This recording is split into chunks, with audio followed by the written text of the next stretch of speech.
Another video na punta guys. Kinsa kay nagpasipala ani nga kani siya makatabang nig dako kayo sa about diri sa atong mga panguma.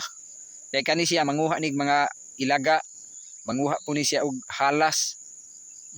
Dako kay nig ikatabang guys. Kani siyang kukok nga langgam. Ayaw gyud mong tuo anang moingon sila nga manungo ni nga langgam kaning kukok. Kay dili gyud na tinuod. Ang tinuod gyud nga manungo ang tao, dili ning langgam. Dili na to pasanginlan ning langgam nga kung mutingog ra gabi mo anag manungo. Ang tinuod gyud nga manungo katong tao gyud. Mao gyud tinuod nga manungo. Dili ning langgam. Ang buluhaton ra aning langgam magsigig lupad-lupad, paniba, panukob og ilaga, panukob og halas, mga insekto. Mao ra na iyang buluhaton. Dili na kabalo ang langgam manungo. Mao nay tinuod diha guys. Tuo lang gyud mo.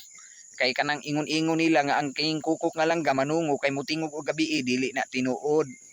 Nakatingog lang na sila kay giatake po na og dagkong halas. Atakihon po na sila og mga dagkong halas. Ang makaya ra nila tukob kanang gagmay. Kung nga naamoy masabtan basta kani nga langgam.